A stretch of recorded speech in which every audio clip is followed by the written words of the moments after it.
JM Ibarra at Fiang Smith sweet na sweet habang nanonood ng concert. JM Fiang fans kinilig sa kanilang lambingan.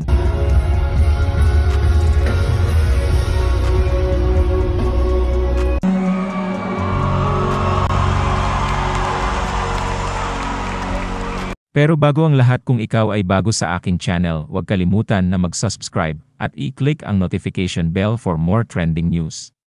Pinusuan ng mga netizen ang romantic eksena ni Fiang Smith at JM Ibarra sa nakaraang concert ni TJ Monterde. Ipinost ang video sa social media platforms kung saan makikitang sweet sa kanilang itsura ang dalawa habang nanonood ng show. Nakahilig ang ulo ni Fiang sa balikat ni JM.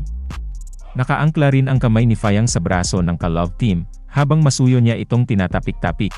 Nakadantay naman ang kamay ni JM sa legs ni Fiang. Nakatutok ang mga mata nila sa entablado sa pag-awit ni TJ nang hanggang dito na lang. Sikretong kinunan ng isang audience, sina Fiang at JM sa lambingan nila sa isa't isa.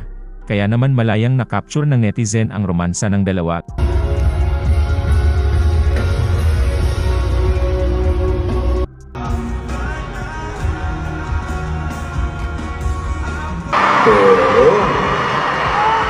Yung energy pang biyernes.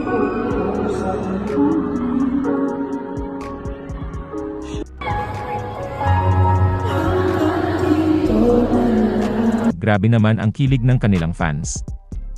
Iba ang bias ko. But shit, bakit mabilis ang tibok ng puso ko sa dalawa to, hahaha. Parang ako yung in love eh. Na-feel ko yung may sumandal sa balikat ko at feel ko din yung kamay sa paa ko. Feel ko ako yung nilalambing. I smell. Magjowa na ang dalawa nila. Iba ang kilig feels ko. JM Fiang palagi. In fairness, bagay na bagay sila. Looking forward to their first project together.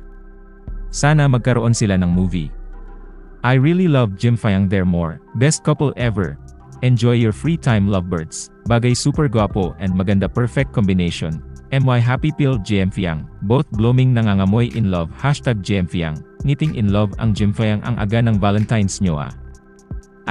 Hala, my god, #JM Fiang.